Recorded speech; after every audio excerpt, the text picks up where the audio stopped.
dan luar biasa. Sebelum kita memulai pembelajaran pada pagi hari ini, marilah kita berdoa terlebih dahulu. Siapa yang bertugas memimpin doa hari ini?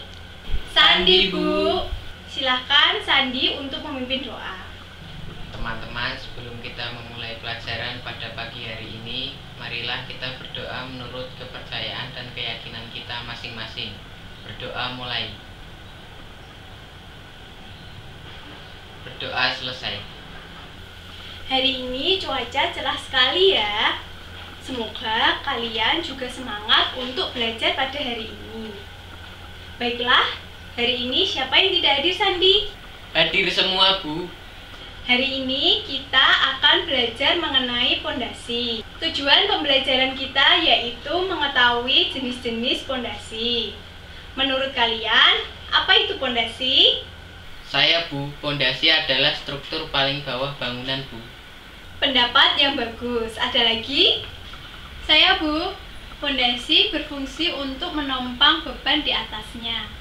Ya, boleh juga. Kedua, pendapat teman-teman kalian tersebut sudah baik.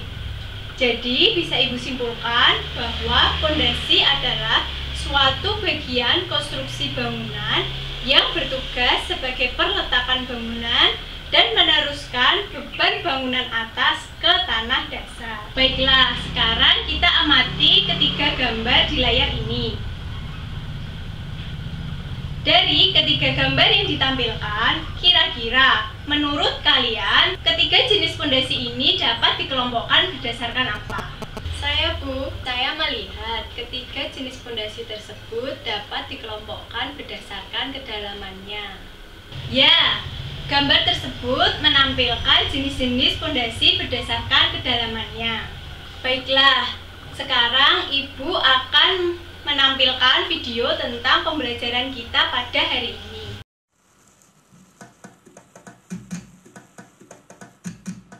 Pondasi bangunan.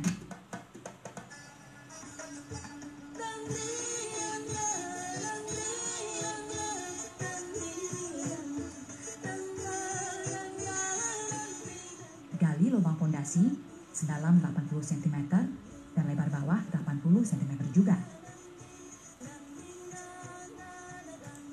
Taburkan pasir pada dasar lubang pondasi apabila pondasi agak becek.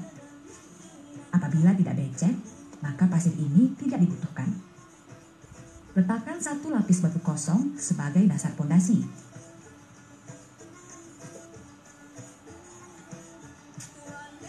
Adukan semen dan pasir diletakkan di atas batu kosong untuk merekatkan batu kosong dan batu pondasi. Ingat juga untuk menanamkan satu batang besi jangkar diameter 10 mm yang dilengkungkan tiap ujungnya ke dalam pondasi. Susunlah batu kali secara zigzag untuk menghemat penggunaan adukan semen dan pasir. Dan yang terpenting, untuk memperkuat ikatan batu pondasi. Ukuran pondasi, lebar dasar 60 cm, tinggi kira-kira 60 cm, lebar bagian atas sekitar 30 cm, sepanjang galian pondasi rumah. Di sekeliling besi, diisi adukan beton. Besi jangkar ini berfungsi untuk memperkuat balok pondasi yang akan kita buat nanti. Setelah selesai, tunggulah pondasi mengeras beberapa hari sambil mempersiapkan rangkaian besi untuk balok pondasi dan tulangan kolom.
Nah, dari tayangan video tersebut, adakah yang ingin berpendapat? Saya, Bu. Dari yang saya amati, video tersebut menjelaskan tentang jenis-jenis pondasi dangkal. Ya, video tersebut menayangkan proses pelaksanaan jenis-jenis pondasi dangkal. Baiklah, sebelum kita mendalami lebih lanjut materi kita hari ini, Ibu akan membagi kalian menjadi 3 kelompok yang bertugas mencari seluruh informasi mengenai jenis-jenis pondasi berdasarkan kedalamannya. Kelompok pertama, kelompok kedua, kelompok ketiga. Informasi bisa kalian ambil melalui modul, buku referensi, maupun internet browsing.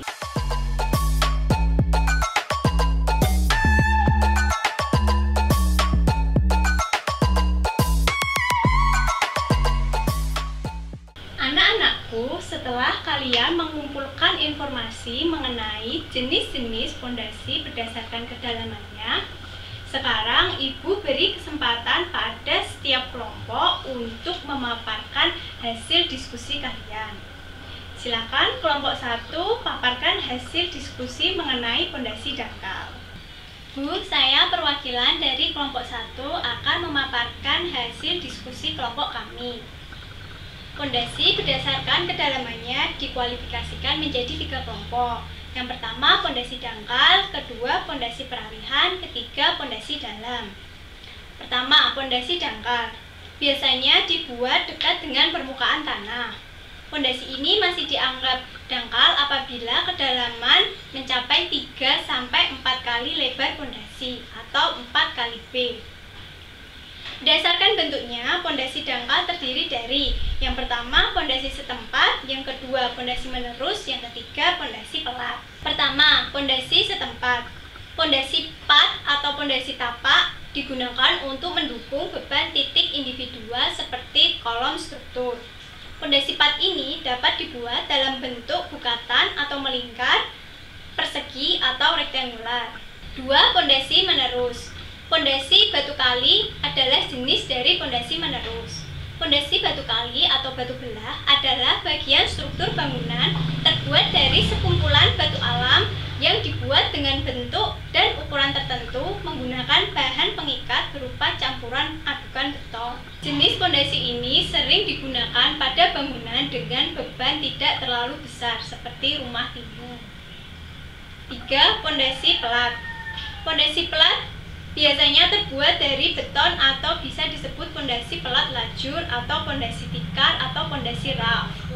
Pondasi raf digunakan ketika beban kolom atau beban struktural lainnya berdekatan dan pondasi pat saling berinteraksi. Lanjut kelompok kedua. Pondasi yang kedua yaitu pondasi peralihan. Pondasi peralihan atau biasa disebut pondasi sumuran adalah suatu bentuk peralihan antara pondasi dangkal dan pondasi dalam. Pondasi ini berbentuk bulat yang menggunakan beton sebesar 60-80 cm. Disebut pondasi sumuran karena dalam pengerjaannya membuat lubang-lubang berbentuk sumur pada kedalaman 1-2 meter. Lubang ini digali hingga mencapai tanah keras dan stabil, lalu diberi elemen pembesian dan dicor beton bercampur batu kali. Lanjut, silakan kelompok ketiga. Jenis pondasi yang ketiga adalah pondasi dalam. Pondasi dalam merupakan struktur bawah suatu konstruksi yang berfungsi untuk meneruskan beban konstruksi ke lapisan tanah keras yang berada jauh dari permukaan tanah. Berikut jenis pondasi dalam. Pertama, pondasi tiang pancang. Pondasi ini terbuat dari beton jadi yang langsung ditancapkan ke dalam tanah dengan menggunakan mesin pancang. Biasa digunakan pada bangunan yang ukurannya cukup lebar dengan jarak antar tiang bangunan sekitar 6 meter. 2. Pondasi bore pile. Dibangun di kedalaman tanah melalui pengeboran atau pengerukan tanah. Setelah itu, biasanya pondasi beton bertulang dicor melalui lubang galian yang sudah dibor. Sistem pengeboran sendiri bisa dilakukan dengan cara manual ataupun pengeboran dengan sistem hidrolik. 3. Pondasi Frankie Pile. Salah satu pondasi tiang pancang dari beton yang dicor di tempat dengan bagian ujung bawahnya yang diperbesar, sehingga daya dukung tanah semakin besar. Sangat cocok digunakan pada kondisi kedalaman tanah keras yang bervariasi. Bagus anak-anak, kalian sudah melaporkan hasil diskusi kalian dengan baik. Setelah kalian mengikuti rangkaian kegiatan pada hari ini, mulai dari mengamati gambar, melihat proses pelaksanaan jenis-jenis pondasi dangkal melalui video, mencari informasi dari berbagai sumber, dan mengkomunikasikan hasil diskusi kalian, maka sekarang waktunya untuk menyimpulkan materi hari ini. Silahkan, kelompok mana yang ingin menyimpulkan materi hari ini? Saya, Bu. Ya, silahkan. Saya, perwakilan dari kelompok 2, akan menyampaikan kesimpulan materi pembelajaran pada hari ini. Kesimpulannya yaitu, pondasi adalah suatu bagian konstruksi bangunan yang bertugas sebagai perletakan bangunan dan meneruskan beban atas bangunan ke tanah dasar. Selanjutnya, pondasi berdasarkan kedalamannya dibagi menjadi 3. Yang pertama yaitu pondasi dangkal, terdiri dari pondasi setempat, menerus, dan pondasi plat. Yang kedua, pondasi peralihan yang terdiri dari pondasi sumuran. Yang ketiga yaitu pondasi dalam, terdiri dari pondasi tiang pancang, borpel, dan pondasi frankipel. Sekian kesimpulan yang dapat kelompok kami sampaikan. Terima kasih. Kalian hebat anak-anak. Rangkaian kegiatan pembelajaran kita pada hari ini telah kalian laksanakan dengan baik. Artinya, kalian telah memahami jenis-jenis pondasi berdasarkan kedalamannya. Baiklah anak-anak, terima kasih atas antusias dan tanggung jawab kalian. Untuk penguatan materi, Ibu akan memberikan tugas dan dikumpulkan minggu depan. Untuk tugasnya bisa kalian ambil pada saudara Sandi. Oh ya, persiapkan diri kalian, minggu depan kita akan belajar mengenai daya dukung tanah. Baiklah anak-anak, materi pembelajaran kita pada hari ini telah selesai. Sebelum berakhir, marilah kita berdoa menurut kepercayaan dan keyakinan kita masing-masing. Berdoa dimulai. Berdoa selesai. Sampai jumpa minggu depan. Selamat pagi. Pagi, Bu. Terima kasih, Bu.